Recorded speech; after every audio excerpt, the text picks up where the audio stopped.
todos, com a voz em cima, sem problemas dessa vez. E vamos a mais um estudo nosso. E o tema é esse bonitinho que está aqui: neuroplasticidade autodirigida. Não se preocupe, a gente sempre traduz tudo, né? O que deveria ser neuroplasticidade autodirigida? A gente começar, alguns de vocês já me conhecem, a gente tem uma proposta. O que você traz desses temas assim, diferentes? Quando nós começamos, a gente começou em matérias não bíblicas, era Mateus. Então a gente ia promovendo para pesquisar a percepção extrasensorial.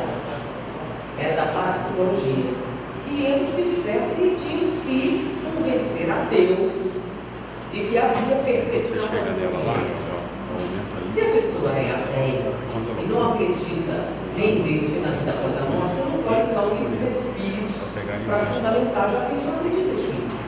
Então nós tínhamos que ter uma técnica para apresentar. Então, por isso, a gente ia sempre fundamentar muito o que dizia. Baseado em que você afirma isso? Você tem estatística, tem prova, tem nome, tem coisa escrita. E as pessoas testavam muito. Não é com as plateias que são bondosas, né? Eram as pessoas que anotavam tudo que você dizia para pesquisar depois se você errou alguma coisa. Então, é uma forma, uma plateia muito exigente, e com isso a gente acostumou-se a dizer tanta estatística, tanta informação para fundamentar.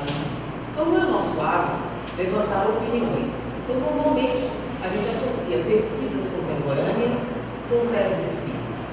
Então, toda vez vocês vão achar no nosso trabalho esse tipo de paralelo. É uma linguagem que atende bastante à juventude hoje em dia. É a juventude tecnocrata. É o pessoal da internet, do Google, dos centros de pesquisa, da informação online. Agora, com esses tablets, estão sentados na plateia testando no Google se você disse mesmo verdade, se é real isso, não é, em tempo. Então, hoje em dia, a gente não pode mais ser superficial ao dar as informações. A gente tem que fundamentar bem. É claro que a gente não vai ser tão severo assim, em geral. Então, o tema neuroplasticidade autodirigida. O que tem a ver isso com o espiritismo? Na verdade, as teses espíritas, o espiritismo é uma filosofia de base científica. Nós estamos falando que são pensamentos que mudam a nossa concepção do mundo, mas estão baseadas em fatos comprováveis, é isso que chama de ciência, e com consequências ético-morais. O que vem a ser neuroplasticidade autodirigida? A gente sempre faz aquela pergunta, né? Todo mundo aqui está satisfeito com a própria vida? Está tudo exatamente como a gente espera? Não. Sua vida pessoal, profissional, familiar, está tudo certinho? Não. Está faltando alguma coisa? Se não está como você espera, se está faltando alguma coisa, por que é que você não muda? Eu não gosto do jeito como a minha vida está indo. Por que a gente não muda o jeito? Eu não gosto muito do jeito que eu sou. Por que não muda o jeito que você é? E estamos sempre falando que as outras pessoas têm que mudar. Meu marido tem que ser mais atencioso. Minha mulher tem que ser mais carinhosa. Meu trabalho tem que... E nós estamos sempre colocando a origem da nossa felicidade fora de nós.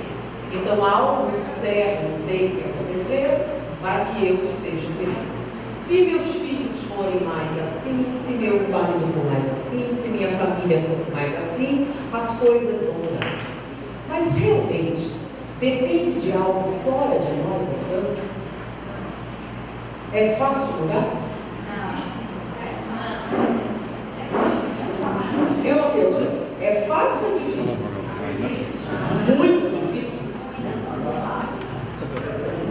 Então há uma controvérsia, né? É fácil ou difícil? Porque a gente coloca, não, eu não sou feliz porque minha mãe foi repressora. Então a culpa da minha felicidade é da mãe? Se você não gosta do resultado que sua educação teve, você tem uma opção.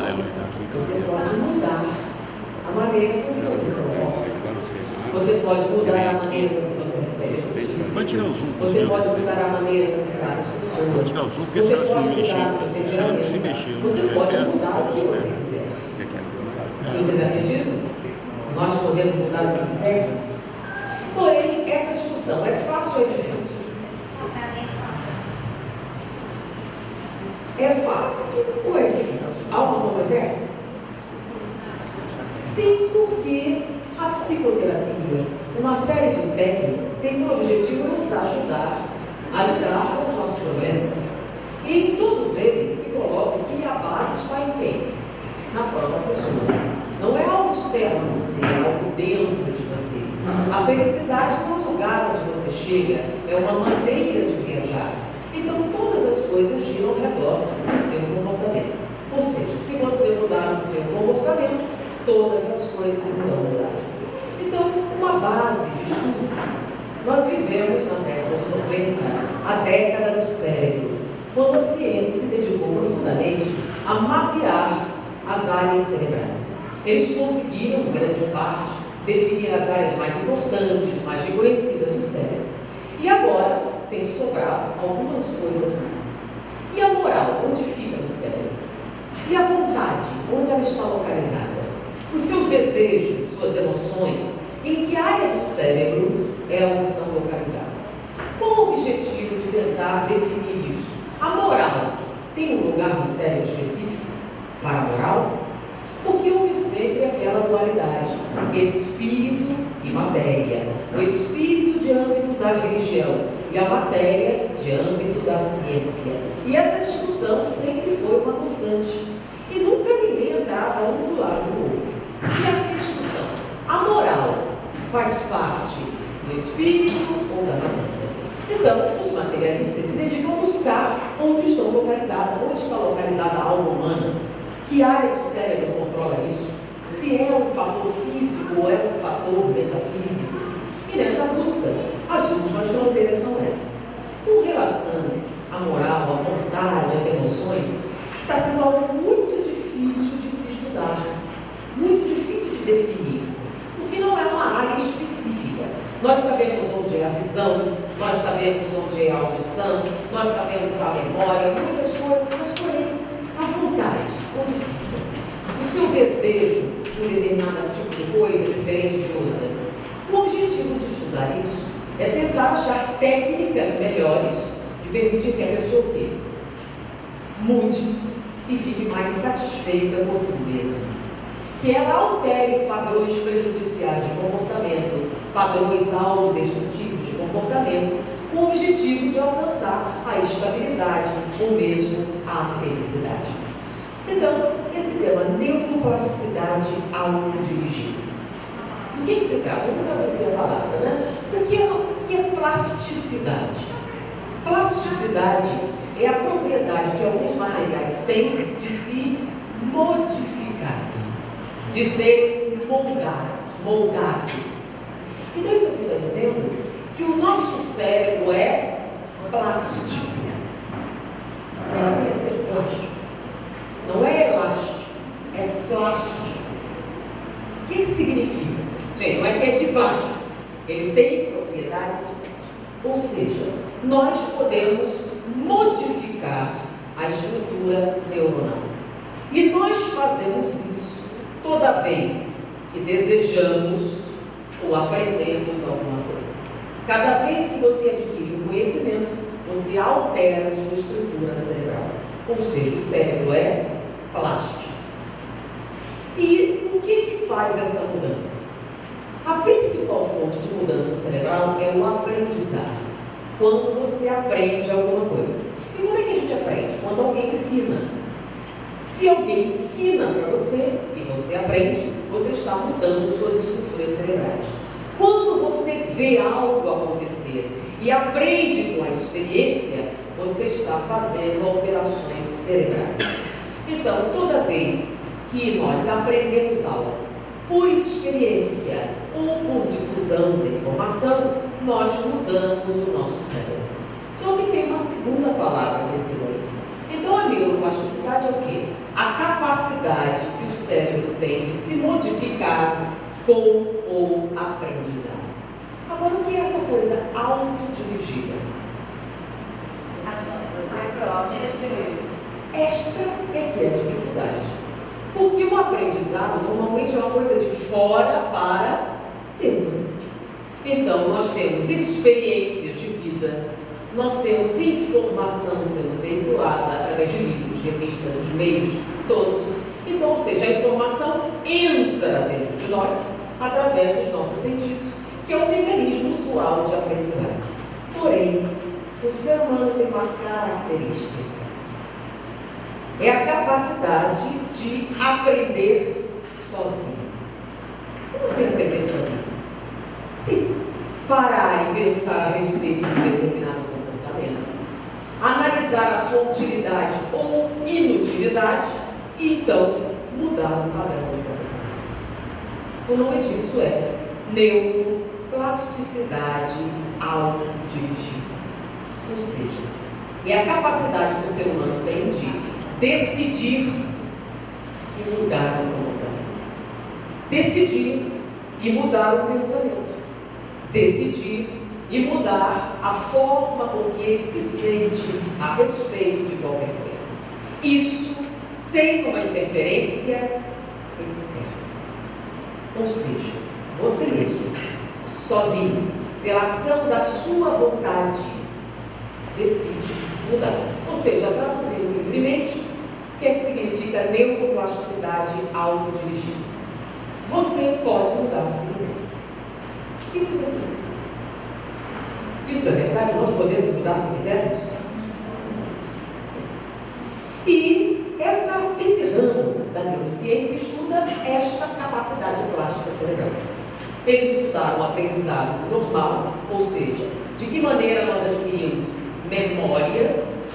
Então, as memórias vêm de quê? De experiências que nós vivemos. Então, memória de curto prazo, memória de longo prazo, memória relacional, as formas todas do aprendizado. Mas isso aqui é uma coisa diferente. São as chamados insights, as modificações interiores que nós decidimos fazer em algumas circunstâncias. Quanto tempo leva esta mudança?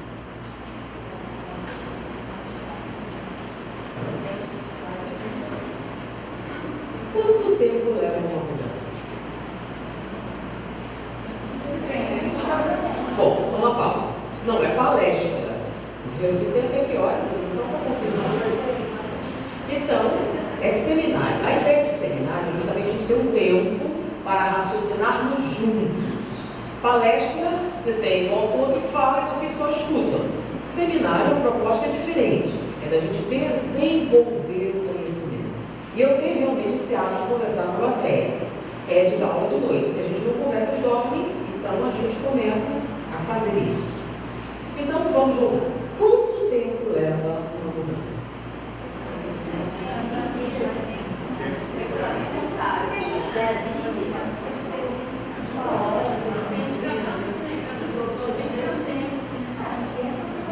Mudar, ou seja, alterar a plástica cerebral, leva frações de segundo. Frações de segundo. Então, no momento em que você toma uma decisão consciente, você altera a sua estrutura cerebral. No momento em que você desenvolve um determinado pensamento, você altera a sua estrutura cerebral. No momento em que você aprendeu alguma coisa, você passou a saber, mudou a arquitetura cerebral. Então, são frações de segundo. Mas espera aí, quando alguém diz que mudou e não mudou, você falou bem, a pessoa diz que mudou e não fez isso. Nem tudo que você fala é verdade. Então, nós podemos falar muitas coisas que não são verdadeiras. Mas a mudança real é o quê? A alteração da estrutura cerebral. Então, se você aprendeu, o que é que você fez? Alterou plasticamente seu cérebro. Se você alterou sua forma de pensar, você mudou o seu cérebro. Se você tomou uma direção diferente na sua vida, o que você fez? Mudou o seu cérebro. Mas muita gente diz, a partir de hoje vou fazer. O que significa? A gente pode falar um monte de coisas. A partir de hoje serei marciano. Que sentido tem? Não tem significado. A mudança não é algo que você diz, é algo que você faz. E quando faz, você alterou a sua estrutura cerebral. Bom, essas pesquisas foram feitas unindo dois aspectos da ciência. Um é a psicologia, que é o estudo da mente e do comportamento humano. Então a gente avalia o comportamento e tenta, na medida do possível, comprovar ou validar esse tipo de atividade, analisando o cérebro e o funcionamento, tá? Com a anatomia e a fisiologia. Então, havia-se muitas teses em psicologia a respeito de determinadas coisas. Vocês sabem que o inconsciente freudiano não é uma tese, é uma teoria, porque não acharam onde ele está localizado. Então, é uma teoria. Então, analisando isso, usando esses métodos não invasivos, principalmente a análise funcional do cérebro, você escaneia o cérebro e quais áreas estão em atividade metabólica, ou estão em atividade elétrica, para você ver o que é que está acontecendo naquele momento e com isso ver onde há o maior aporte de nutrientes, onde entra em funcionamento durante várias atividades. Por exemplo, descobrir a área da visão. Colocava-se uma imagem e analisava-se quais áreas do cérebro estavam envolvidas naquela atividade.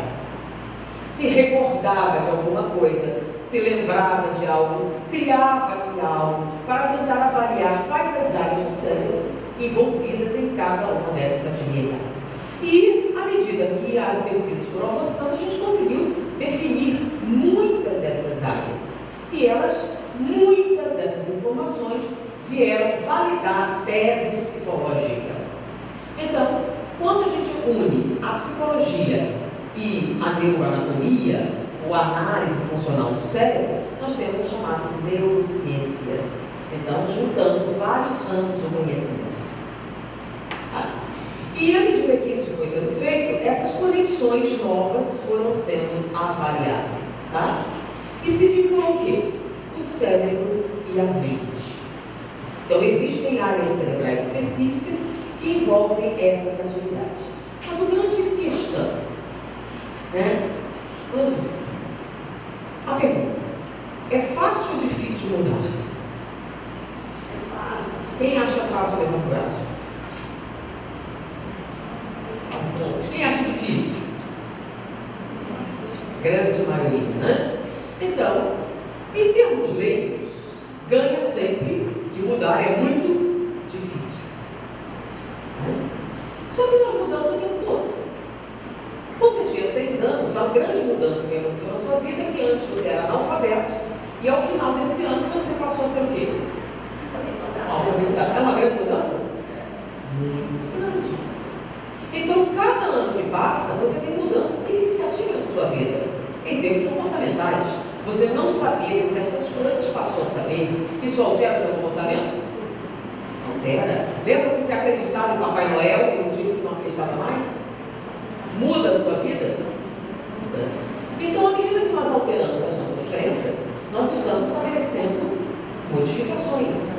Então, a modificação vem em 2 circunstâncias: com o aprendizado ou com a vontade. Vontade. Não é uma questão de tempo. Porque, aliás, o que é o tempo? O tempo a gente pode medir o tempo certinho? A gente acha que pode, né? Quando você dorme e sonha, tem gente que sonha 20 anos de vida. E outros são 5 minutos. E vocês sabem que o sonho dura em média 15 minutos. Então, nesses 15 minutos, um sonhou 5 minutos e o outro sonhou 70 anos. Nasceu, cresceu, casou, teve filho, morreu num sonho. Né? Tem gente que demora mais tempo a contar o sonho do que sonhar. Para a gente ver que o tempo é algo absolutamente o quê? Relativo. Tá? Qual é a extensão? Então o tempo é um contexto abstrato. Ah não, o relógio a gente marca direitinho. Marca enquanto estamos aqui, né? Porque se a gente entrar numa nave espacial e começar a se mover no espaço, o tempo se altera. Por exemplo, você tem um irmão gêmeo. Se ele é gêmeo, vocês têm o quê? A mesma idade. Então, o seu irmão gêmeo entra no programa da NASA e entra numa nave para fazer uma viagem de 10 anos-luz. Ou seja, quanto tempo ele vai levar nessa viagem?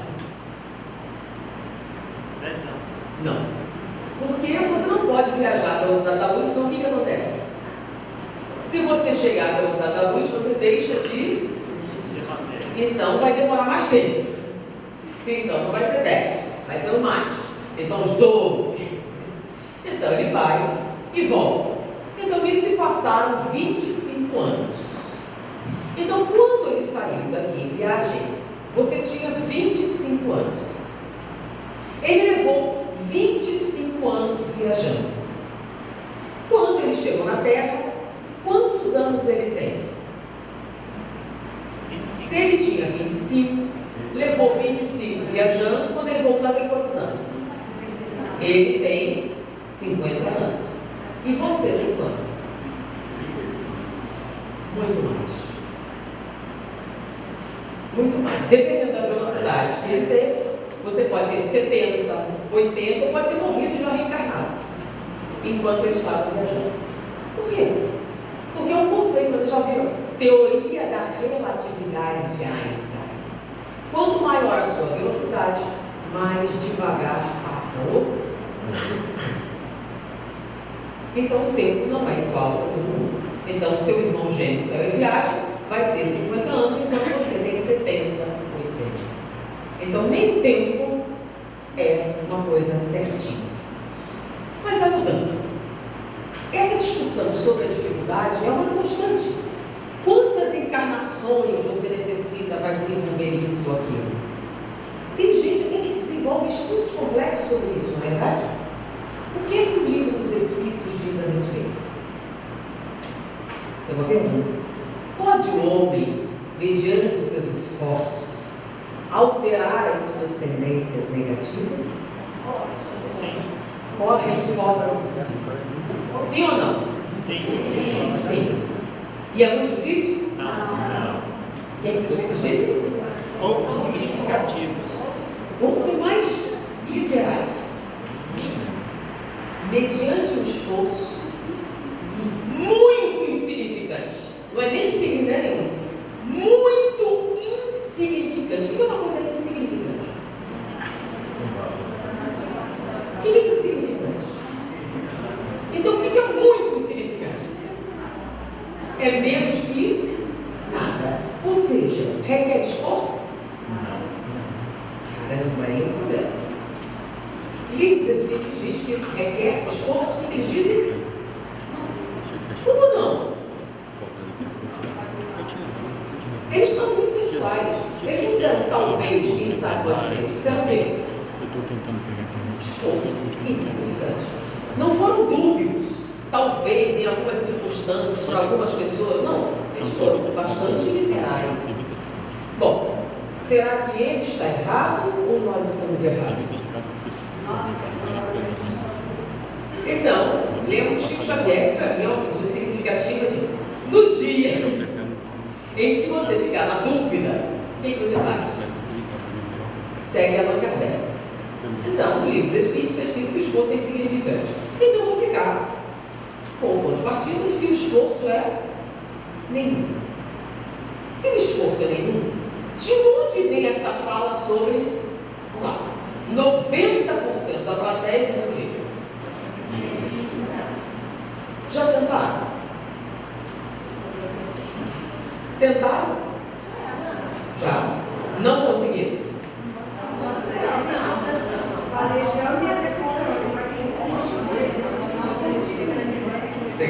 Tentaram? Para mim é conflitante. Quando os espíritos respondem e é fácil. Então, ele tem encarnado. Então, será que essa matéria, quanto ela contribui para mim perceber como os espíritos responderam? Bom, vocês já me conhecem. Toda pergunta tem uma pegadinha. Nunca fiz nenhuma sem. Então vocês já deviam estar achando. Foi uma pergunta capciosa. Porque a grande maioria afirma que é difícil. Os espíritos afirmam que não é. É ou não é? A minha primeira situação, quando me deparei com essa pergunta, é que não é possível. Aí a pergunta: já tentaram mudar? Por que vocês falam? É difícil.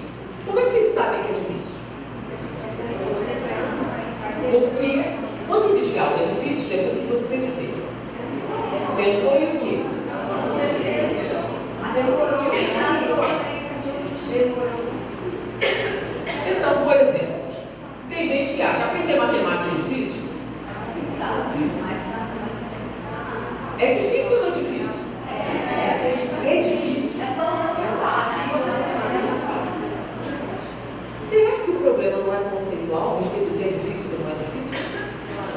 Muito bem. Se você diz que algo é difícil, você tem que ter tido uma experiência prévia, certo? E se você nunca foi aprender matemática, como é que você sabe que é difícil? Então, tocar piano é fácil ou difícil?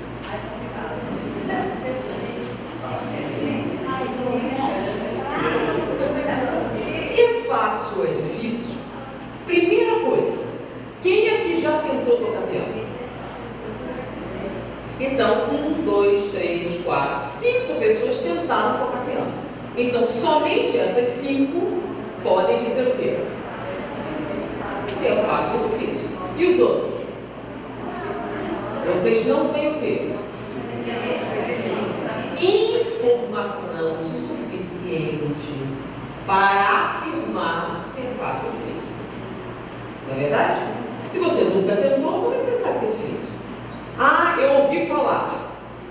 Então você ouviu falar que é difícil, nem tentou e afirma então que é muito difícil. Mas tem criança pequenininha que toca. Não é não? Criança pequenininha que toca. Falar inglês é difícil? Tem um monte de criança miudinha que fala inglês. Você vai nos Estados Unidos, olha, uma centena de crianças fala inglês. Elas não acham difícil. Vocês acharam difícil falar português? Dizem que português é a língua mais difícil. Vocês acharam difícil? Não. Por que não? Então, português é difícil ou não é difícil? Sim, foi difícil. Foi difícil aprender a falar português? Não. Converse com qualquer outra pessoa de outro idioma, vai dizer o quê? Que vocês têm um nível intelectual fora do comum. E falar português não é para qualquer pessoa. E afinal, é fácil ou é difícil? Depende, não de atuação. Depende de algo.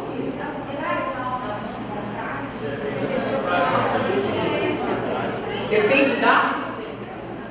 Quase. Depende do quê? Da referência. O que é referência? Para você, falar português é difícil. Para o resto da raça humana é difícil. Por que só para você não foi? Ah, porque a forma com que você aprendeu foi muito intuitiva, muito simples, muito fácil, não é? Então você aprendeu muito. Agora, outra pessoa vai achar difícil, por quê? Porque a forma com que ele vai aprender é diferente. Então, não é uma questão de ser fácil ou difícil, é do bom professor. Ah, então mudou você?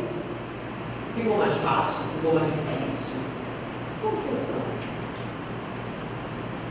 Agora, antes de a gente definir o fácil e o difícil, o que seria isso? Qualquer mudança, tá? Nesse caso, vamos falar de mudança evolutiva. Uma mudança evolutiva é diferente de mudança simplesmente? O que é uma mudança evolutiva? O que é evoluir? Melhorar. Evoluir é mudar para melhor. Então vamos falar de evolução. Mudar para melhor. Nós evoluímos? Todos? Sem exceção? Então nós estamos mudando. É fácil ou é difícil? Vocês afirmam que é difícil. O livro dos Espíritos afirma que é fácil. Quem errou? Nós ou eles? Toda vez que a gente pega um conceito assim, como é que a gente tem que trabalhar? Baseado em que eles afirmam que a mudança é fácil. Qual a minha experiência para afirmar e encontrar? Porque se alguém afirma que cadeiras brancas são melhores do que pretas, qual é a pergunta que você vai fazer? Por quê? Baseado em que você afirma que cadeiras brancas são melhores do que as pretas? Não baseada no estudo da densidade de materiais. Porém, com a minha experiência, elas são exatamente iguais. preta é melhor, porque ela suja menos. Então, para você discordar dessa fala, você vai ter que provar o quê? Que a sua experiência está o quê? Equivocada. Correto? Então, baseado em que vocês afirmam que a mudança é difícil? Nas experiências de mudança. Aí tem quem já tentou uma mudança e não conseguiu? Quem já tentou uma mudança e não conseguiu? Só para a gente ver, só tem duas pessoas. Mais gente, tenham coragem. Quem tentou uma mudança e não conseguiu? Uma, duas, três. Agora mais corajosa. 50% da plateia tentou uma mudança e não conseguiu. O que significa tentar uma mudança? Foi uma mudança de comportamento? Mudança de comportamento? Então, me diga um exemplo de uma mudança de comportamento difícil. Hábitos alimentares. Olha só, hábitos alimentares. Ou seja, comer demais e engordar, né? O principal problema? Comer demais e engordar. Então, você quer parar de comer demais para poder, então, emagrecer. Bom, como é que funciona esse negócio de engordar e emagrecer? Se a pessoa não tem nenhuma doença? Como é que funciona? Para você manter o peso, você tem que fazer o quê? Comer o mesmo que você gasta, certo? Então você tem que comer de acordo com o que você gasta. Para emagrecer, você tem que comer menos do que gasta. E quem engorda faz o quê? Come mais do que gasta. Tá? Então vamos entender. Por que alguém comeria demais? Vamos para as coisas simples.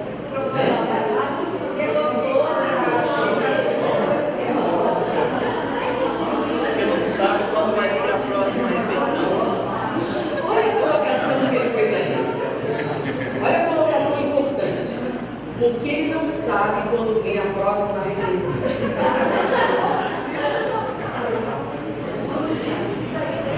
Então vamos dar um exemplo. Alguém lhe oferece um pedaço de bolo de chocolate. E você come. Aí alguém lhe oferece um segundo bolo de chocolate. Aí você come. Aí alguém oferece o terceiro. E você come. No quinto, você já começou a se sentir mal. Mas come assim mesmo.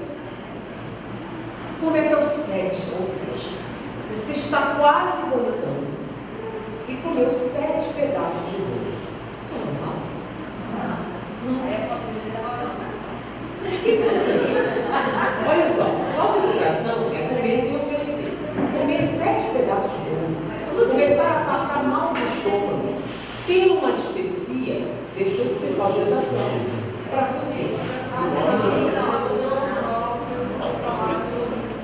Comer, além da conta, pode ser isso, mas comer até passar mal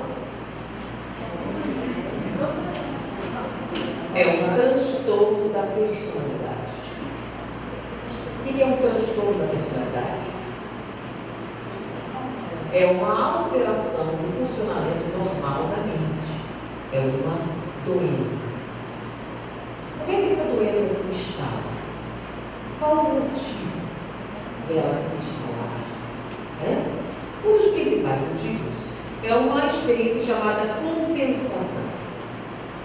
A principal fonte dessa ansiedade relacionada à comida é que todos nós temos vários desejos. Toda vez que a gente tem um desejo, a gente cria um desequilíbrio que gera uma sensação de mal-estar. E quando a gente atende o desejo, essa sensação desaparece. Existem pessoas que têm alguns desejos que elas não querem admitir. Por exemplo, o desejo sexual. Ela afirma não possuir, mas ele existe. E para não encarar, ela tenta compensar a falta do atendimento à necessidade sexual com comida. Comer bolo é gostoso. tão gostoso como uma prática sexual. Então, se eu comer bastante bolo, eu posso o quê? Compensar a falta de sexo. Só que compensa? Na hora que você está comendo, até compensa. Porque o ato de comer diminui a ansiedade. Só quando você termina de comer, a fome desapareceu. Mas a falta de sexo sumiu? Não. Então a fome volta. Aí você come o segundo pedaço. Na hora que você está comendo, é muito bom. Mas depois você termina, a fome passou. Mas a falta de sexo passou? Não. Aí você come o terceiro, quarto, quinto, sétimo, para, porque não cabe mais. Mas ficou satisfeito? Não. A pessoa diz que continua com fome. E ela tem fome? Ela tem fome. Só que não é de ouro. Se ela não resolver isso, ela vai continuar fazendo o quê? Aí quando você vai fazer psicoterapia, e durante a psicoterapia, você compreende que na verdade não é bolo o seu interesse, o que acontece? Magicamente, desaparece a vontade de comer bolo. Simples assim. Quanto tempo leva? Leva muito tempo para você raciocinar a respeito disso. Mas a mudança leva quanto tempo? No momento em que entrou a informação e você metabolizou, o que acontece? Você neuroplasticidade automática.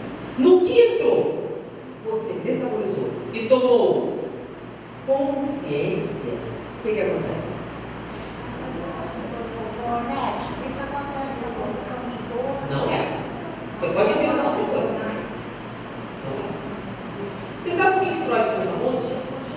Vocês sabem por que Freud ficou famoso? Ele ficou famosíssimo, né? Vocês sabem por quê? Porque ele fez teorias, como outras pessoas fizeram teorias. Por que ele ficou tão famoso assim? A teoria dele era muito melhor do que a de outras pessoas? Sabe por que ele ficou tão famoso? Porque ele curava cego e paraplégico. Durante a terapia dele, ele fazia coisas assim. Uma mulher que era paraplégica, anos. E depois de uma terapia com Freud, voltou a andar. Uma outra era cega, desde tenra idade. E depois da terapia com Freud, voltou a ver. E foi como?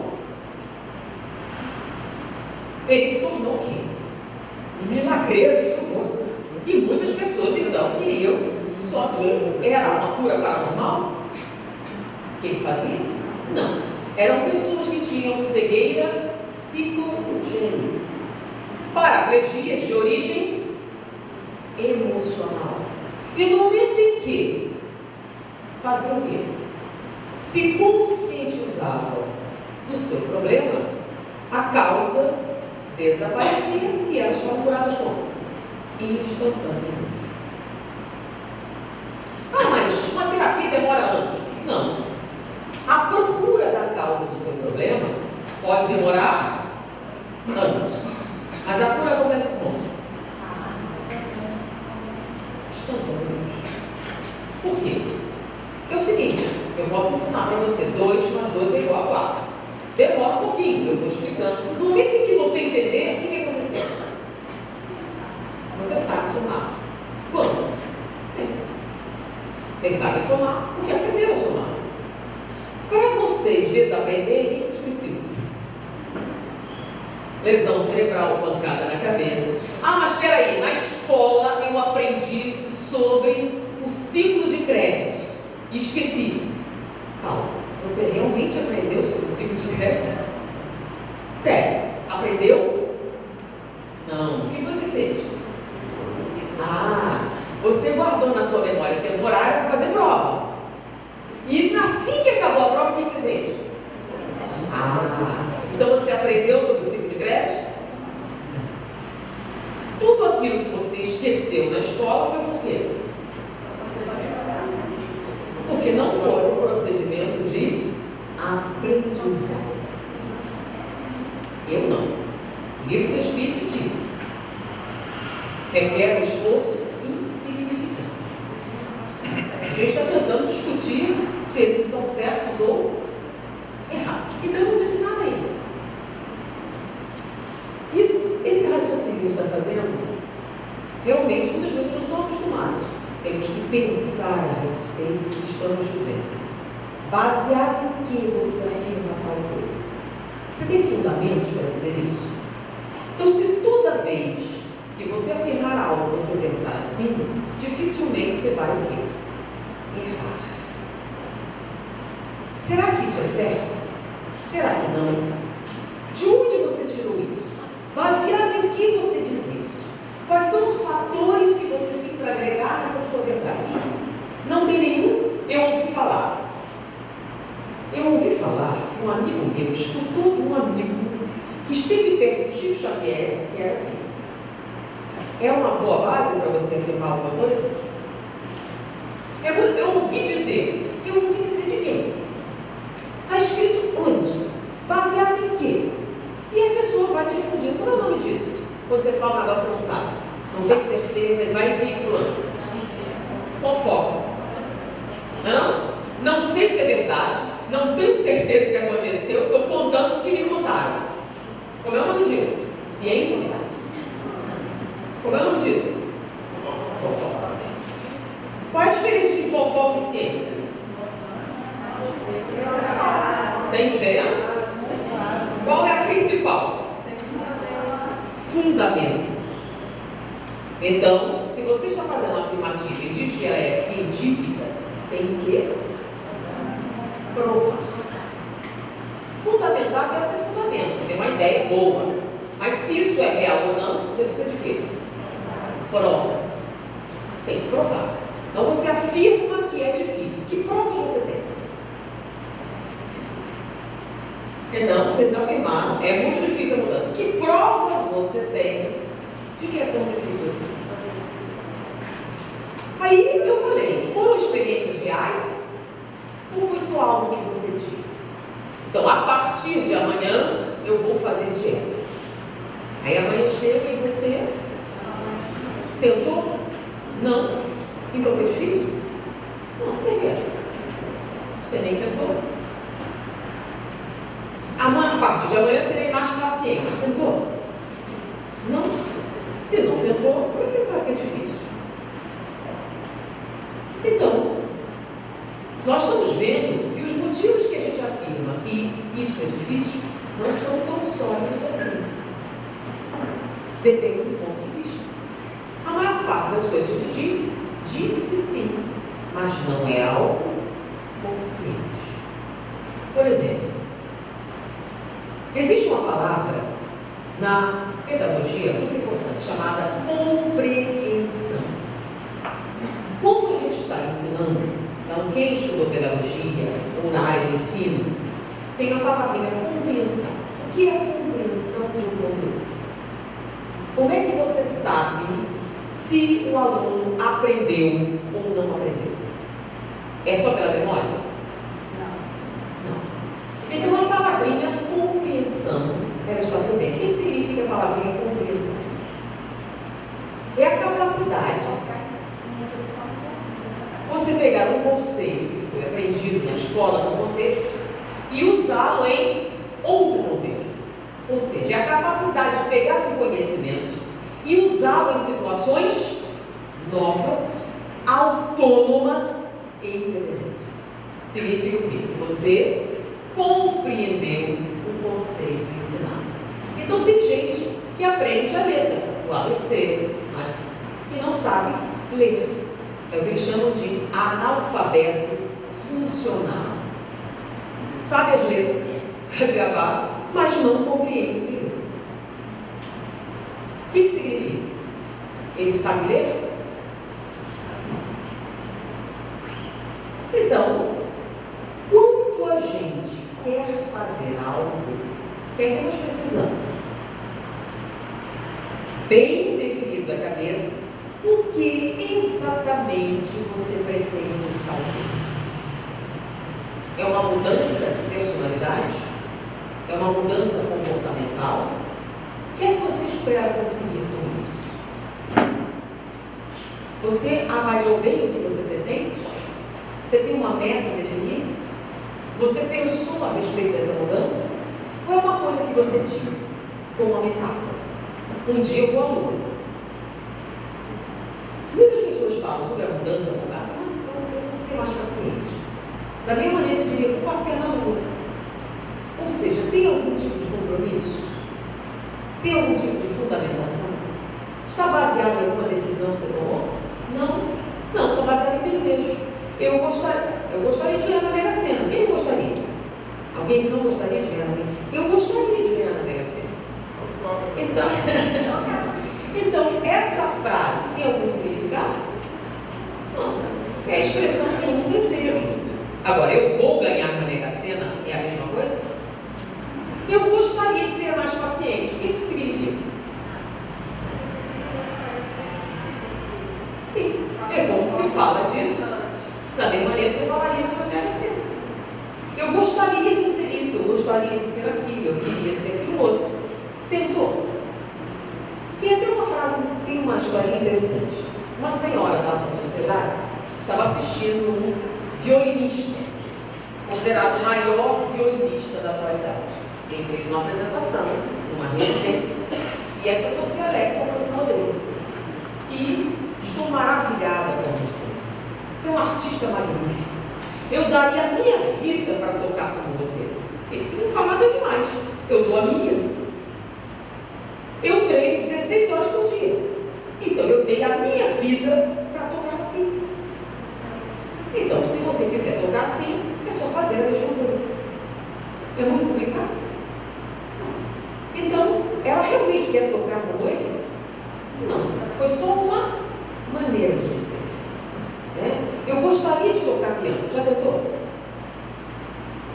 Para se tocar piano, o que você precisa fazer? Se dedicar. Você começa com os exercícios simples, aí todo dia você faz, aí você vai aumentando o grau de complexidade, e após algum tempo você faz o quê? Está tocando piano. Quanto melhor você quiser tocar, o que você precisa fazer? Maior dedicação. Bom, todo mundo vai tocar igual a Mozart? Se realmente quiser, pode. Algumas pessoas podem ter limitações. De que tipo?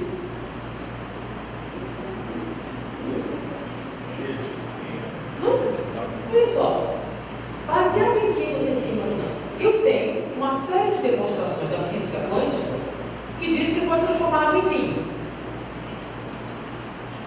Tem até demonstração matemática. Eu acho muito mais difícil transformar água em vinho do que tocar piano. Vocês não acham, não?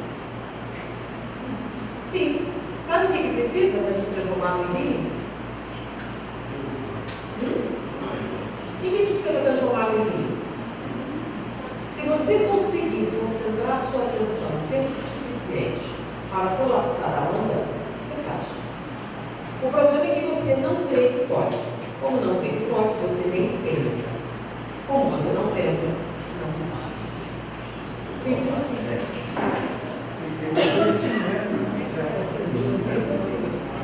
Sim. É fácil a gente não acreditar. A gente fala isso sempre. Quando a gente fala sobre hipnose, memória fotográfica. Eu não tenho memória fotográfica, eu gostaria de ter memória fotográfica.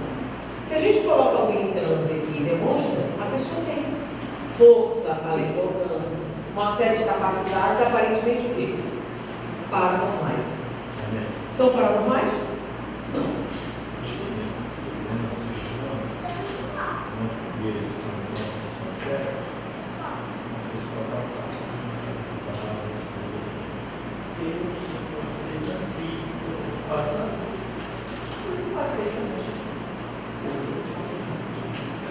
Verdade.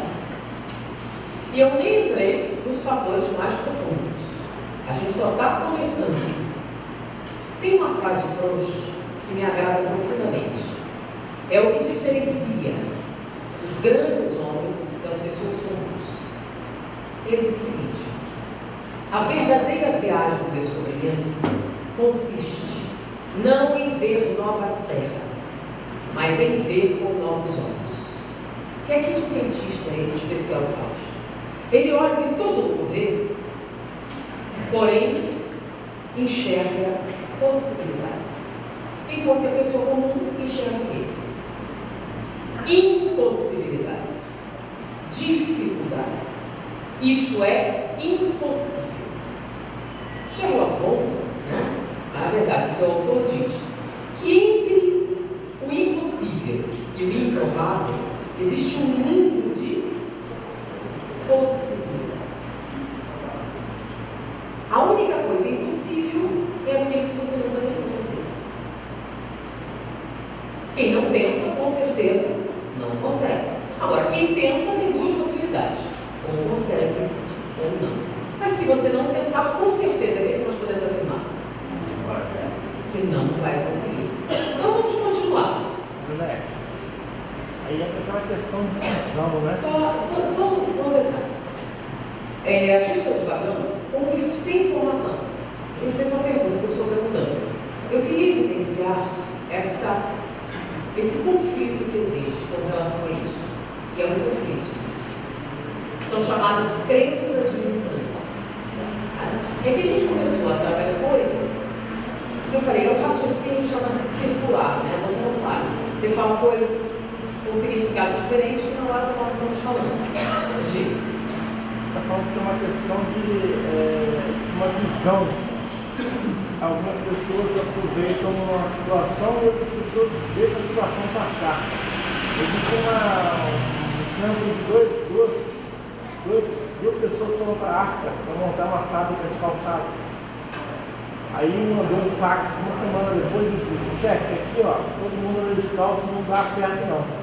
Na outra semana o outro mandou: chefe, vamos ficar rico aqui, todo mundo anda descalço. Exatamente. Mas voltando aqui, o que a gente quer colocar, gente? O Livro dos Espíritos afirma que a mudança é fácil. Nós afirmamos que é difícil. Em que eles se baseiam para afirmar que é fácil? Em que nós nos baseamos para dizer que é difícil? Tá? Então, por exemplo, várias firmas têm falido. Por quê? A explicação é mais variável, né? Porque as conjunturas econômicas são muito ruins. Porque a crise está muito intensa. E os motivos são os mais variados. É o pessoal, é isso. Outras estão tendo sucesso. Apesar da crise, apesar das dificuldades financeiras, apesar das limitações, eles crescem. Por quê? Sorte. Alguns são mais sortudos que outros. O que é? Qual é o fator que define o sucesso de algumas pessoas e o fracasso de outras pessoas? O que é que define essa diferença? Tá? Então, o que significa uma firma sobreviver ao mercado? Capacidade de quê? De se adaptar às mudanças. O que é se adaptar às mudanças? Mudar de acordo com o quê? Com as necessidades. Então, tem gente que faz? Tem gente que faz. Tem gente que tem sucesso? Tem gente que continua ficando o quê? Rica mesmo, com a crise, mesmo com as dificuldades. E eu penso assim, como? Por quê? O que esse homem tem que os outros não têm? E aí a gente liga a Ana Maria Braga, se alguém ligou, né, na sexta-feira, e tem lá uma senhora que tinha uma casa maravilhosa, espetacular, e ela era faxineira. Como é que você conseguiu?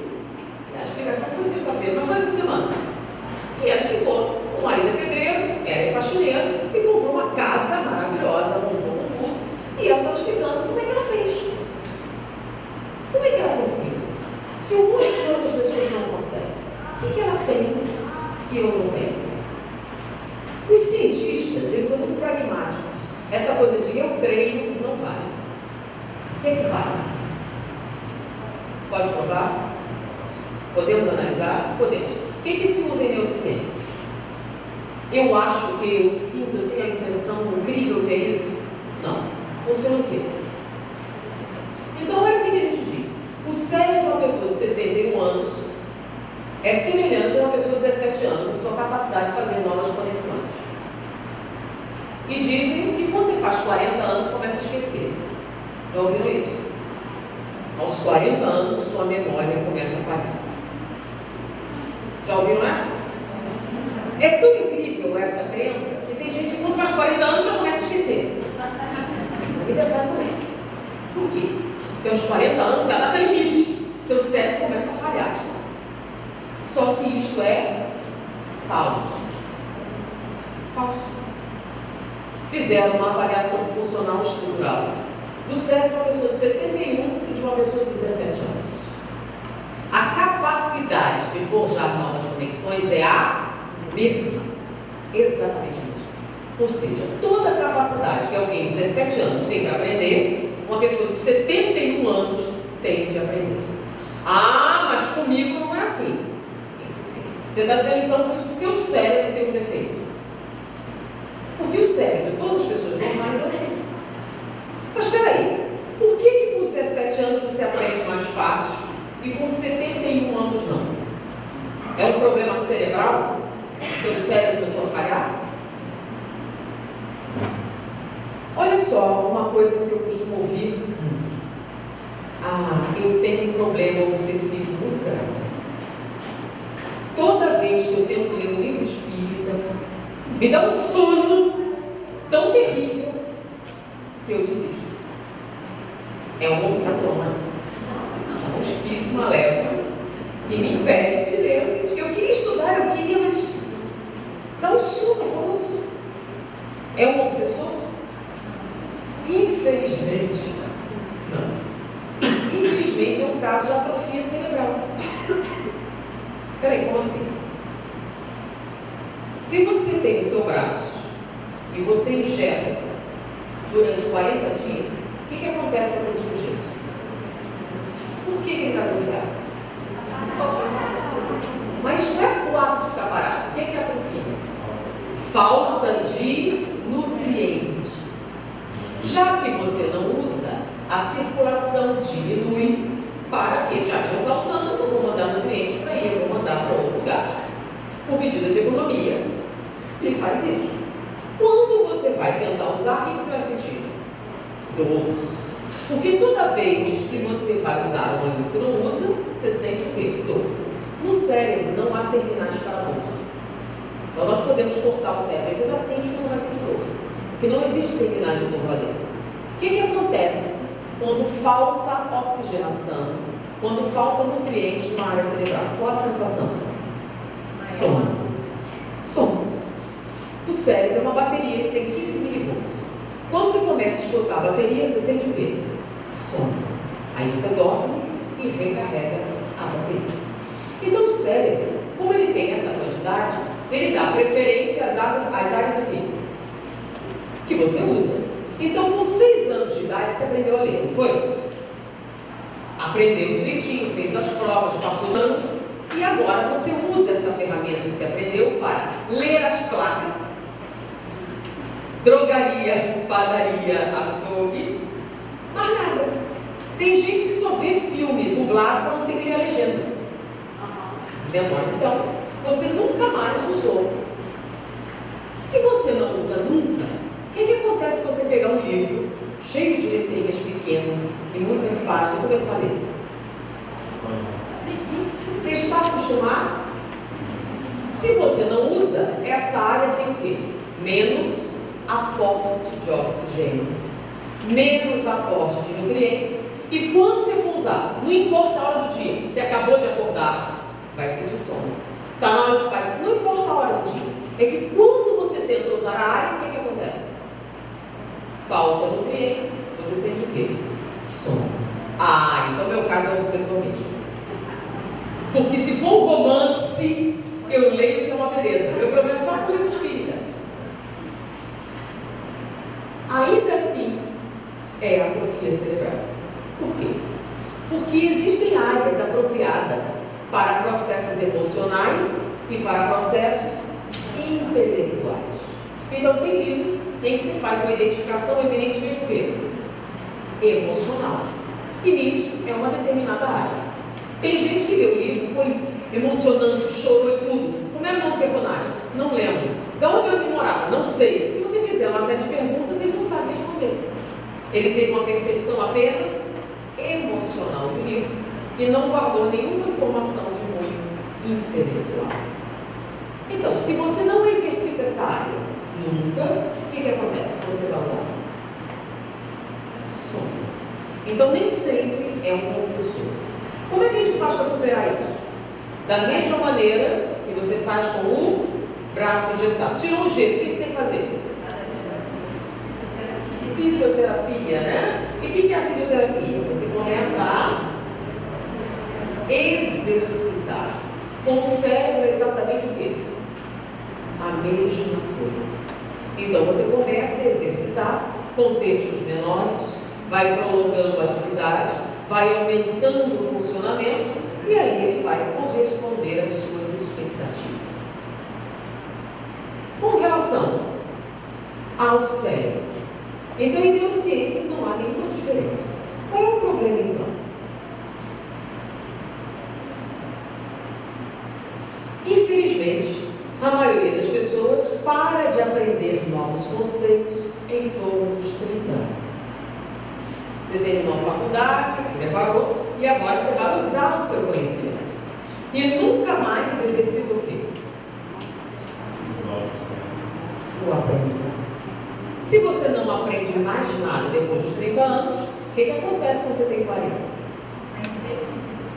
Você tem o quê?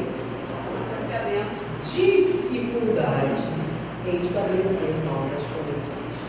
Porque o cérebro é incapaz? Não, porque você não tem costume. Então, para você manter o seu cérebro plenamente capaz e ativo, o que a gente precisa fazer? Usá-lo. É simples assim. Tem que usar. Então, você se formou na área de direito, pode fazer com de matemática. Sim, mas para quê? Não é porque você precisa da matemática, para exercitar o cérebro. Então, chama-se flexibilizar o cérebro. Então, a gente precisa usar. Então, aprender, quer ver um exercício incrível para a gente alterar o fluxo cerebral? Tentar aprender a escrever com a mão esquerda. É muito difícil? Não. Você treina, e à medida que você vai treinando, você vai notar o quê? Um aumento na velocidade do processamento de informações matemáticas, no aumento da velocidade da transformação de memória temporária em permanente, um aumento do seu coeficiente intelectual. Só isso? Só treinando com a mão esquerda. Por quê? Porque você vai forçar o cérebro a sair da sua zona de conforto. E se ele sai da zona de conforto, você melhora o seu desempenho. Bom, mas o que isso tem a ver com o espiritismo? A gente está tentando ver se isso, a mudança é muito difícil, é verdade ou não. Então, isso que diz é quem? Isso aí é uma citação? É um processo imaginativo? Não, isso é fruto do quê? Experimentação e comprovação. Tá? Aqui é um desenho esquemático do neurônio. Tá? A gente tem o corpo do neurônio. Essa parte mais comprida é que dá origem aos nervos. Então, o corpo neuronal, ele costuma ficar numa base, e os nervos. Então, existem neurônios que têm mais de 2 metros de comprimento. Tá? Então, você tem um terminal aqui, ele segue até a medula, até o cérebro. Então, eles são longos. Quando você tem uma lesão ali, ele não se recupera, porque ele vai crescendo juntamente com o seu corpo. Então, normalmente, o corpo dos neurônios, ele se multiplica até a idade de 4 anos de idade. Depois disso, nós fazemos novas conexões neurais. E as possibilidades são infinitas. Como é que funciona a transmissão de informação? Tá? O neurônio, ele carrega eletricidade, seu impulso nervoso. Nós falamos é uma bateria. Essa bateria, esse impulso nervoso, é o que conduz todos os nossos processos intelectuais. Porém, na transferência de informação de um neurônio ao outro, não é eletricidade. São neurotransmissores. São substâncias químicas. Os cientistas estavam tentando descobrir onde estavam as emoções. Não acharam.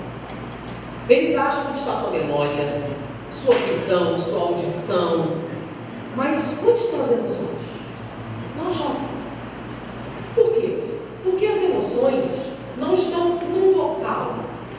Elas são as transmissões. Então, nossas emoções são mediadas por substâncias químicas. A presença ou ausência dela afeta o valor da informação, a qualidade da informação. Então, por exemplo, vocês veem, qual a cor dessa pedrinha? Azul.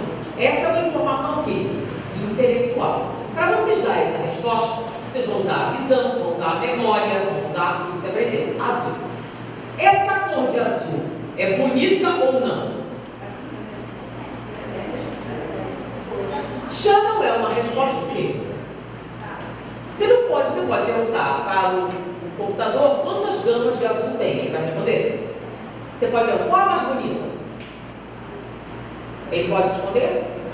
Não. Então, se ele não pode responder essa informação, por que o computador não pode responder? Porque esta informação não está onde? Arquivada. Da mesma maneira que no nosso cérebro também não está arquivado. Se não está arquivado, não está no lugar. É uma sensação. É uma percepção puramente emocional.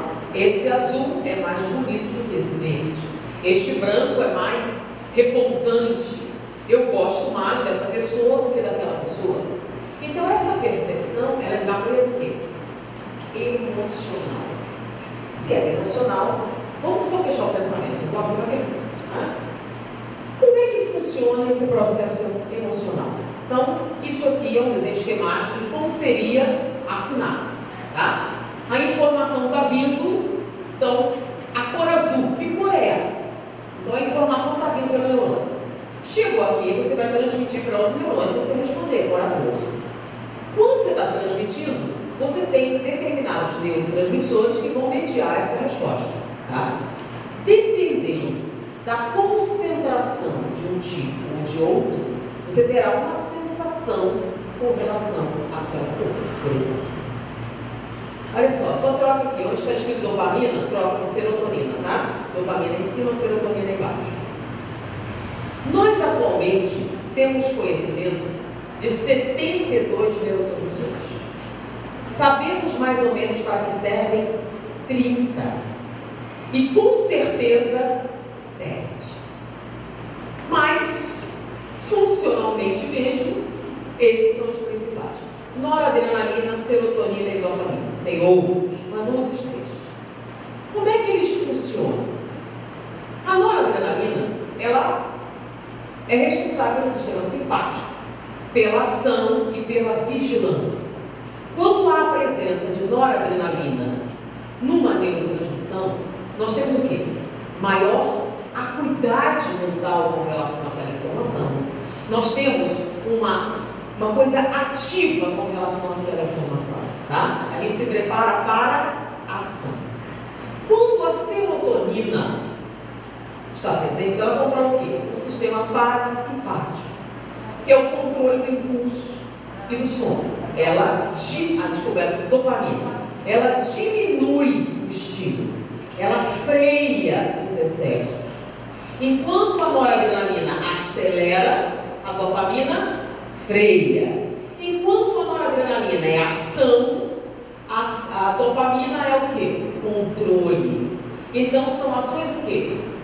Opostas. Serotonina é aquela que controla prazer. E com o prazer, a iniciativa. Tá? Vamos fazer isso? Então, a impressão lhe causa, a informação lhe causa o quê? Desejo, motivação. Quando nós associamos noradrenalina com serotonina, puramente simples, a presença das duas, nós notamos que elas são antagonistas. Quando nós temos uma alta concentração dessas duas isoladamente numa sinapse, nós temos como resposta ansiedade e irritabilidade.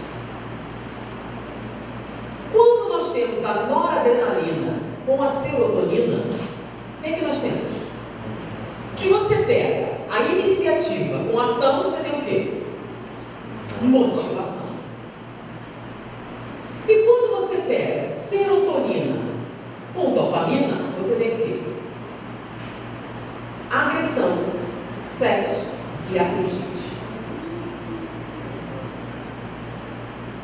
Agora, quando você tem os três em equilíbrio, o que é que você tem? O que é a função cognitiva? Quando os três estão na proporção que deveriam ter, não tem predominância nem de uma nem de outra, o que é que acontece? O que é a função cognitiva?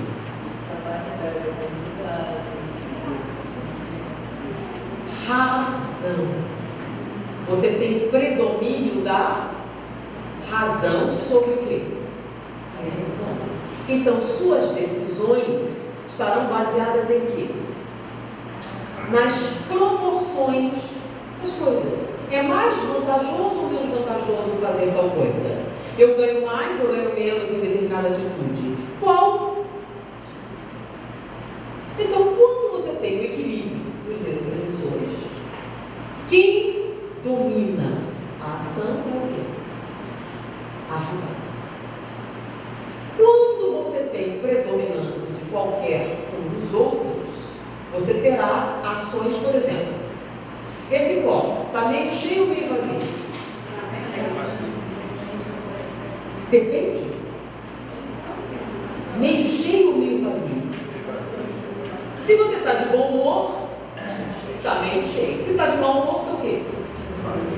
E daí os dois estão errados.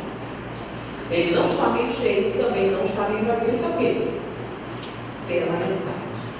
Para efeitos de produtividade, se eu puder dizer, tem 100 ml, está a 50% ou tem a metade do conteúdo. Então, isso é a resposta ao quê? Racional. E conforme esta informação, você vai agir. Isso pode alterar muito a percepção da realidade? Pode. Você pede, fulaninha, você vai ali fora, dá uma olhada no tempo ali, eu quero fazer uma atividade com as crianças. Aí ela vai, pode. Como é que está o tempo? Horroroso. Deus carregado, um horror. Então eu não vou sair. Aí você fica na dúvida e pede para outra pessoa dar uma olhada. Ela vai lá, olha, está ótimo o tempo. Não está um sol muito forte, está fresquinho, muito agradável. Afinal, o tempo está bom ou está ruim? Tá bom lá. Qual seria a resposta certa? Nublado, coeficiente de umidade do ar tal, menos assim, e com essas informações você faz o quê? Programa as suas atividades. Você descobre que o tempo. Tá? Está 30 graus, 20 graus, tem sol forte, não tem sol, tem vento, não tem vento, está chovendo, não está chovendo. Agora, está gostoso, está agradável, está bom, tá? Isso é uma coisa totalmente o quê? Relativa. O que está muito gostoso para um está o quê? Então, como é que está a temperatura? Está boa? Está agradável? Não, está frio, está quente, está médio. Quando você vai fazer as relações, aí a coisa se Complica mais ainda. Por quê? Porque você se deixa dominar não pela informação, e sim pelo quê? Pela emoção. E aí você julga falsamente, porque o copo não está nem meio cheio, nem meio vazio. Agora, os desequilíbrios desses neurotransmissores têm várias origens. E o que os materialistas da neurociência querem dizer é que a alma não existe, nós somos um conjunto de hormônios. Você tem mais serotonina, você é mais alegria, tem menos serotonina, você é mais tristinho. Então, o seu problema é esse. Então, se você tomar a pílula certa, você vai ficar mais alegre. Então, hoje em dia, a gente não deve sentir tristeza, né? Toma um antidepressivo. Não é para sentir tristeza. Você não deve ficar nervosa, toma um ansiolítico. E, quimicamente, nós estamos tentando fazer o quê? Consertar os nossos problemas. Conserta? Então, quando você está em você toma um antidepressivo, quando você está agitada, você toma um ansiolítico, quando você está com sono, você toma um remédio para dormir, sem sono, um remédio para dormir, toma um para acordar, toma um para despertar o desejo sexual, toma outro para ficar mais calmo, aumentar a inteligência. E aí você vai ser o quê? Dependente das hormonas. E funciona? A gente está identificando, mas não tem sucesso nos resultados. Alguma coisa está acontecendo. Isso aqui é uma simulação da atividade neuronal, tá? Eles coloriram isso, mas na internet vocês podem pegar um filme em que eles atribuem padrões de cores à movimentação dessas ações. E aqui a gente vai pegar o livro dos Espíritos, né? Filosofia espiritualista, princípios da doutrina espírita que trata sobre a imortalidade da alma, a natureza dos espíritos e suas relações com os homens, as leis morais, a vida presente, a vida futura e o porvir da humanidade, segundo os ensinos dados por espíritos superiores com o concurso de diversos médios recebidos e coordenados pela Allan Kardec. Que a gente às vezes esquece o que significa esse livro, né? No capítulo 12 da perfeição moral, que trata as virtudes e os vícios, paixões, o egoísmo, caracteres do homem de bem e conhecimento de si mesmo. E a pergunta é: poderia sempre o homem, pelos seus esforços, vencer as suas más inclinações? Qual a resposta?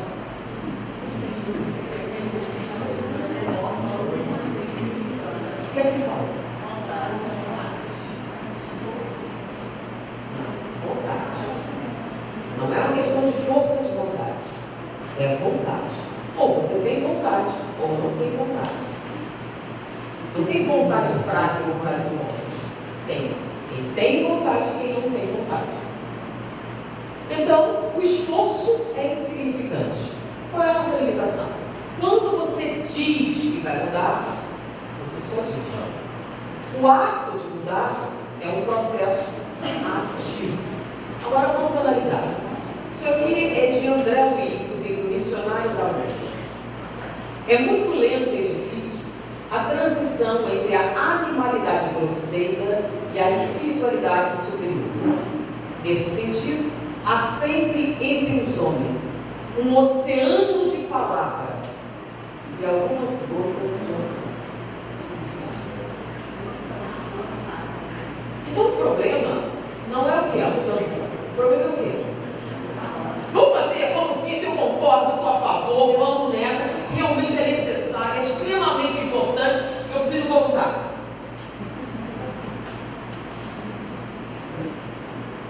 Quem vai comer?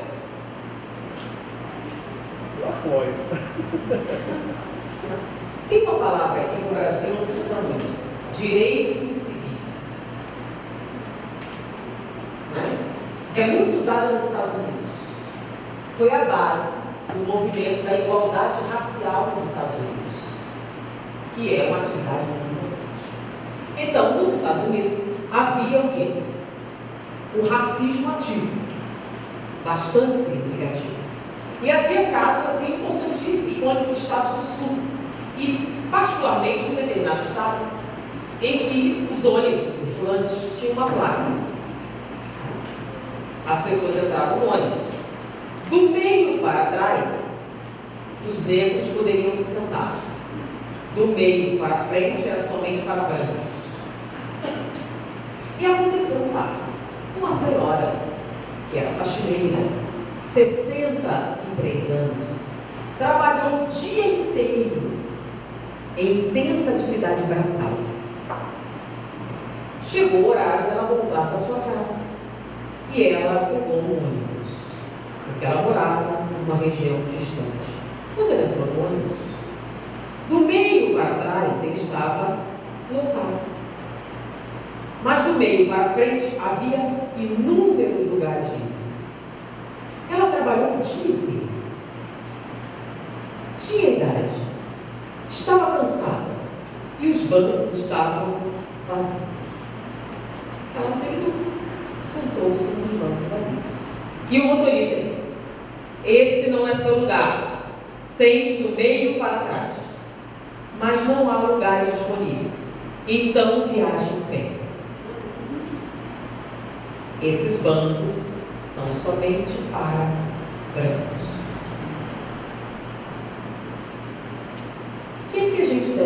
fazer nesta situação?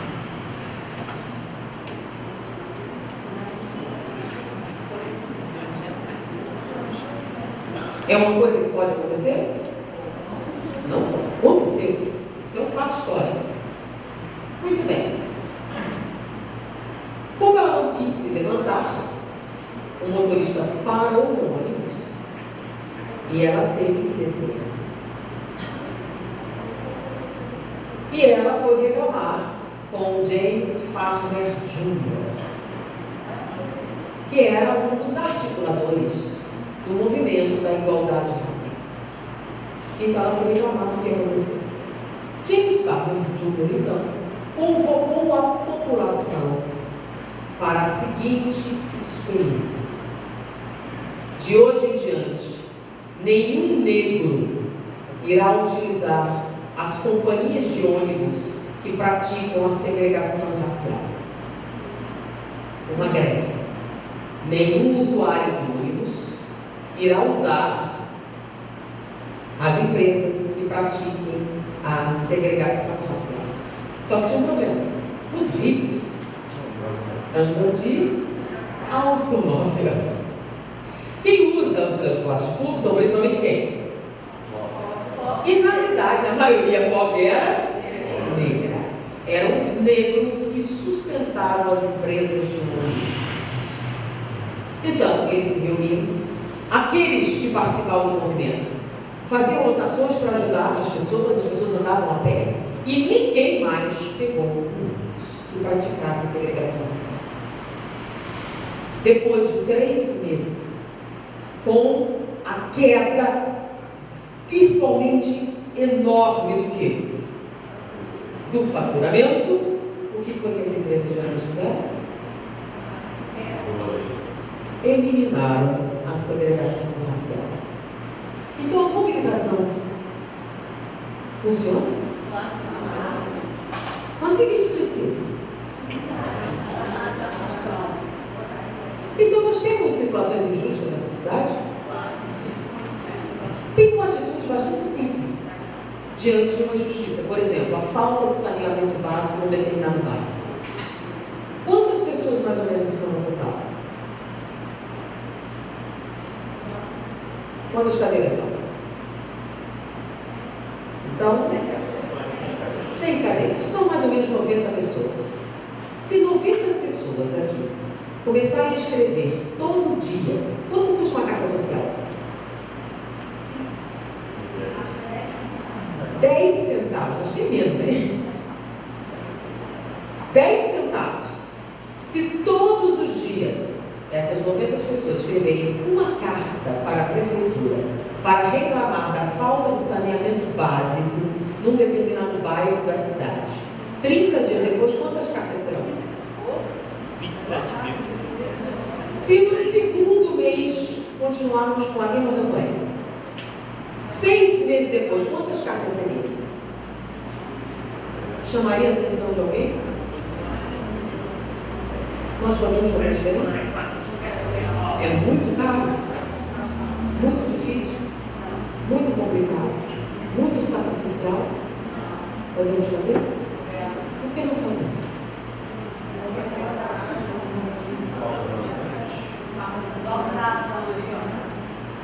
Então nós falamos que somos contra a injustiça. O que é que nós realmente fazemos? Em que momento nós tiramos, não há muito tempo, eu estou falando de escrever, por exemplo, determinadas empresas com práticas abusivas. Nós podemos substituir um produto da nossa cesta básica? Podemos. E tem empresas que praticam a escravidão. Nós podemos mudar isso? Sim. Você vai ficar sem camisa nenhuma? Não. Nós podemos usar outro tipo de camisa? Podemos. Nós podemos identificar as empresas que praticam a escravidão? Podemos. Hoje em dia a gente tem uma ferramenta de democratização da informação fora do consultório. Internet. Então nós podemos fazer isso se quisermos. Se vocês multiplicarem isso para as pessoas que vocês conhecem, nós podemos fazer uma diferença? Hoje? Se você pedir, cada um de vocês pedir para a sua família não comprar determinado produto que tem prática abusiva. Então, se aqui tem 90 pessoas, cada um com 5 familiares, quantas pessoas são?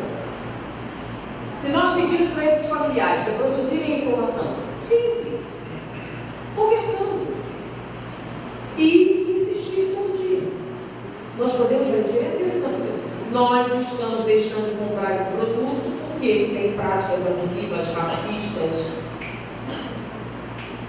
Podemos? Nós temos um instrumento para fazer isso? Então a mudança social é muito difícil. É muito difícil. Não é tão difícil assim. Então essa é uma cidade, não é o Rio de Janeiro. Então a prefeitura tem menos gente. Então, como é uma cidade menor, você tem mais influência, porque estão mais próximos. Se vocês vão para a campanha escolar, aumentam ainda mais. Então nós podemos fazer com que todos os bairros de Colatina tenham um saneamento básico. Com que instrumento? A guerra? Terrorismo? Pressão social? Nenhuma dificuldade. Então, quando a gente fala sobre as injustiças sociais, não é uma coisa difícil longe da gente. É uma coisa que conta com a nossa colaboração. Qual é a prática que você faz hoje para diminuir a opressão social? No centro espírita faz. Você faz? Qual é o seu trabalho? Qual é a sua doação? Porque este é um processo o quê? Particular. Mas o centro espírita é um local onde você exercita. Tá? É para dar motivação, força, para você aprender esse movimento. Mas o crescimento tem que ser onde? Individual. Então, quando fala sobre a animalidade grosseira, não é dos outros, é nossa. Nossa colaboração é insignificante. E por isso é que nós temos um problema com a vontade. É a nossa autoestima que é muito baixa.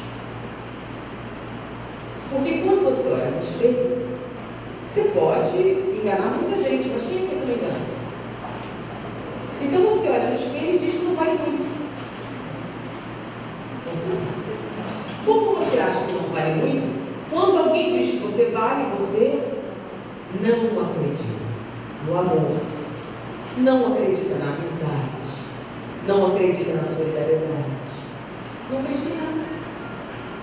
Vive uma vida de cinismo, em que você diz coisas que não são. Então você não acredita que seu marido te ama por quê? Eu sei que eu não mereço. Se ele me conhecesse mesmo, não me amava. Então ele deve estar fingindo. E como ele está fingindo, você fica se segurando, porque se ele está fingindo, também não dá o braço a torcer. Então você é otário. E você mantém um estado de felicidade. Porque você não merece nada melhor. Um dia chegou um paciente, nosso professor de psiquiatria, era também diretor do Instituto Médico Legal. Então ele levava muitos alunos para trabalhar. Um dia chegou uma jovem que havia apanhado o marido, brutalmente. E ela foi pedir um laudo para requerer a separação judicial. E ela recebeu lá. Passou um tempo, ela volta. Ela arrumou um namorado e o namorado bateu nela. E ela veio pedir uma medida cautelar. Passou um tempo, volta ela de novo. Ela arrumou outro namorado e o namorado bateu nela e ela foi pedir uma nova. Pergunta: ela gosta de apanhar? Não. Se ela gostasse, ficava com o primeiro marido. Tanto não gostava, ela terminou 3 relacionamentos por causa da violência. Vem cá, todo homem bate mulher? Não. Ele é azarada? Não. Qual o problema?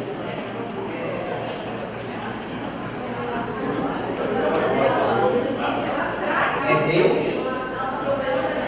O problema é que se ela estiver numa festa com 100 homens, ela vai se aproximar de quem?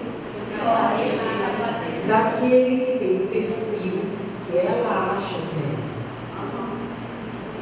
Isso não precisa necessariamente ser consciente, basta ser um fato. E a gente faz isso? Faz. Não importa para onde você se muda, os relacionamentos autodestrutivos vão com quem? Com você. Por que é que você não muda se você está sofrendo? Isso é o segredo dos neurocientistas querem. Por que você não muda? Você está sofrendo miseravelmente, sua vida não presta, você acha isso. Por que não muda? Por um problema muito sério que foi descoberto em neuroconexões.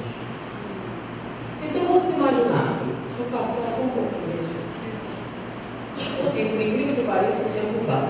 Isso a gente já falou, até volta depois.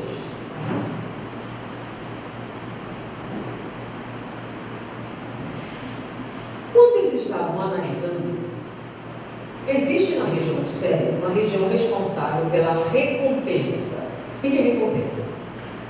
Quando você realiza um serviço bem feito, quando você atinge uma meta, quando você satisfaz um desejo, quando alguma coisa sai de acordo com a sua vontade ou necessidade, existe uma região do cérebro, sendo o setor de recompensa, que é ativada. Então você se sente o quê? Satisfeito. Tá? Então determinadas atividades geram satisfação e outras não. Então, algumas tem gente que gosta de passar roupa. Então, quando está passando roupa, que é uma necessidade, ela se sente o quê? Recompensada. Tem gente que odeia passar roupa. Então, ela tem que passar roupa, ela passa, porém não sente nenhum tipo de felicidade nisso. Tá? Então, existem atividades que são recompensadoras e outras não. E existe um outro setor, que é o que controla esses impulsos dolorosos, o que dói e o que não dói. Normalmente, quando o setor da dor é ativado, automaticamente nós não sentimos satisfação. Então, o que dói ou é desagradável não provoca satisfação. Então, existem coisas que são boas e existem coisas que são ruins. Vocês entendem esse conceito? O que são coisas boas? Coisas que lhe recompensam, que lhe felicitam. E coisas ruins? São coisas que lhe trazem dor, sofrimento. Tudo claro aí? Aí que começa o problema. Ao analisar as explicações, eles descobriram um fenômeno muito estranho. Pessoas que ficam felizes quando estão sofrendo. Como assim? É fácil entender. Fiz uma operação e eu tenho uma maior. Eu tenho uma dor de cabeça. A minha então é mais terrível ainda. Meu filho, e o meu então, meu Deus. Então, o que acontece? Enquanto ela está sofrendo, ela fica o quê? Realizada. O setor da realização está ativo. Como? Se ela está sentindo dor. Antigamente, eles diziam que pessoas que se alegram com a dor eram o quê? Masoquistas. Tá? É a pessoa que sente prazer na dor. Só que descobriu-se que isso não existe. Dor é dor. E a dor ativa o setor de desagrado. Então, mesmo o humano masoquista sofre quando sente dor. Mas a recompensa é outra área. Então, o masoquista não sente prazer na dor. Não é isso que ele sente. Tá? A dor não causa prazer. Ele sente satisfação. Peraí, não é a mesma coisa? Prazer é o quê? É uma sensação agradável. Satisfação é o quê? Compensação, recompensa. Então o masoquista não sente prazer com a dor? Não. Ele se sente recompensado. Então ele está vivenciando desprazer? Sim, está vivenciando desprazer. Mas fica feliz quando está sofrendo. Porque se ele sentisse prazer com a dor, ele estaria o quê? Feliz. Não é isso. Ele sente satisfação com o sofrimento. Ou seja, aquelas pessoas que fazem aquelas caminhadas no joelho, que vão de subir a igreja na terra, as escadas da terra. Então, vamos continuar o entendimento. Ficou claro? Isso foi uma descoberta. Como isso acontece? Por que isso acontece? Só que tem um detalhe muito importante, muito sério também. O cérebro é uma máquina que funciona na mesma estrutura de um computador. São setores lógicos. Então, lembra que o computador não disse isso aqui é melhor que o outro? Ele dá informação. O nosso cérebro também processa a informação dessa maneira.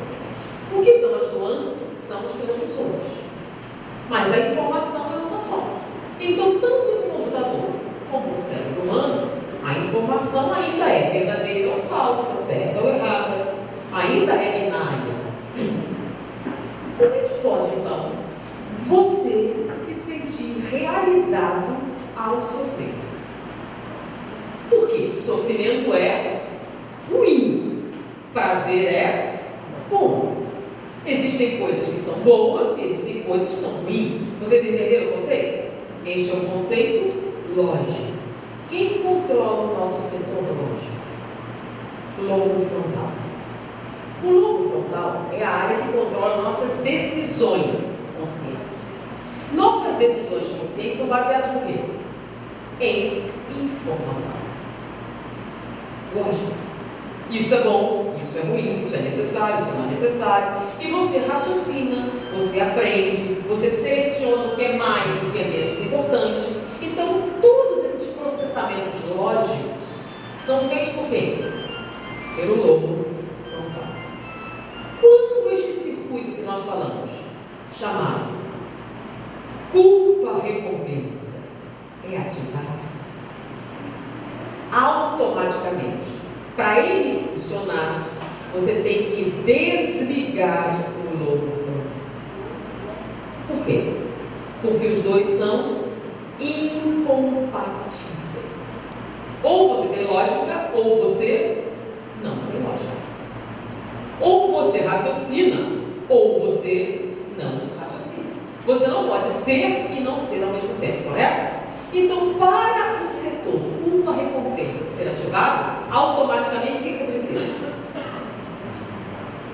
Desligar o lobo frontal. Ou seja, inativar seu raciocínio.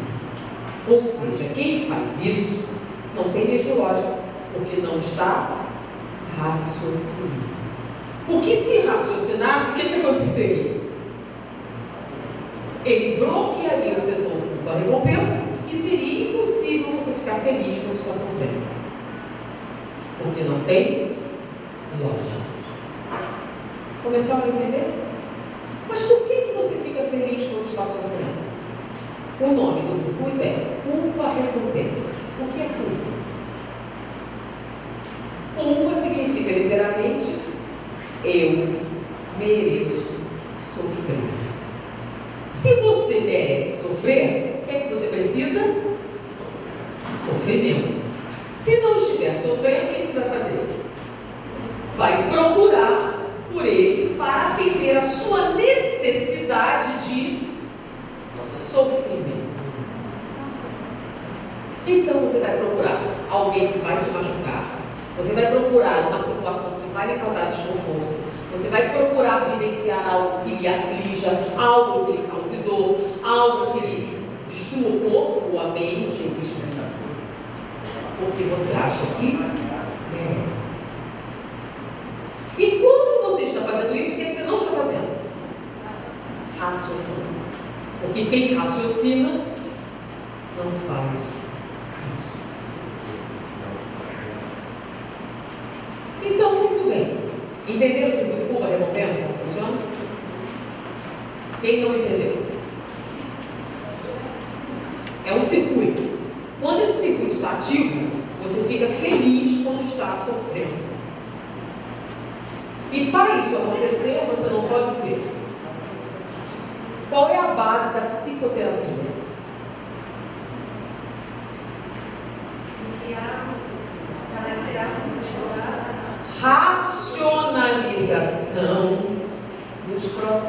emocionalmente. Qual é a base da inteligência emocional?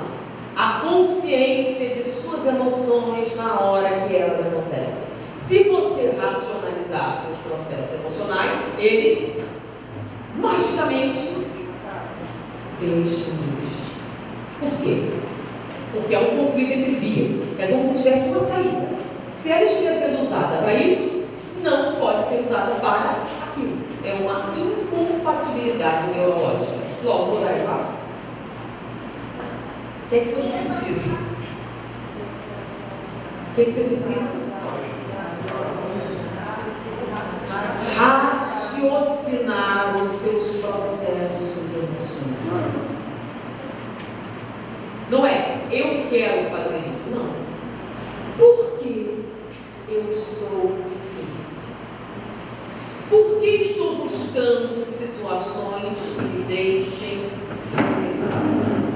Por que eu busco a autodestruição? Por que eu busco a doença? Se você sabe que comer demais faz mal ao seu estômago, por que eu faço? Porque você acha que é assim. Por que você busca relacionamentos destrutivos? Porque você acha que é a única coisa que lhe cabe. Porque você tem consciência que está fazendo isso? Tem. Porém, você fez o quê? Abriu mão de quê?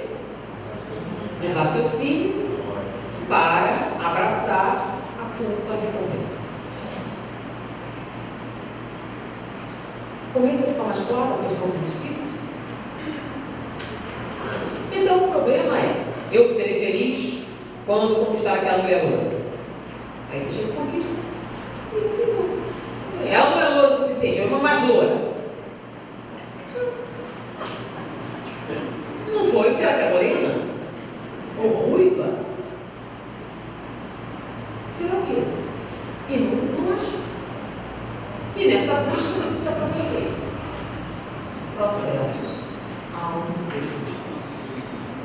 Aquela pessoa que lhe ofereceria o necessário para a sua realização, você não merece. Então, entende? E se houver a oportunidade, o que você faz? Corre como o diabo foge da cruz. Por quê? Porque com o setor culpa, recompensa ativo, você só fica feliz quando está sofrendo. Sem sofrimento, não há felicidade. Vocês têm toda razão. Não tem a menor lógica. Não tem a menor lógica. Por isso que a busca da psicoterapia é o quê?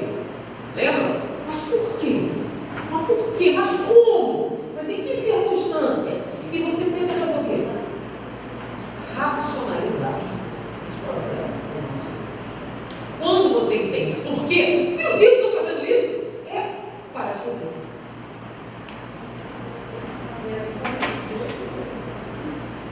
Sim, por isso que a mágica da psicoterapia, né? Tomou consciência, você sai dali, um insight, uma epifânia, faz aquela mudança assim. Às vezes, demora o quê? Anos para mudar? Não, anos para quê? Qual é o nosso problema? É a vontade. Nós temos um segundo problema. Agora, gente, é até o horário. Vamos dar um intervalinho de quanto? 20 minutos.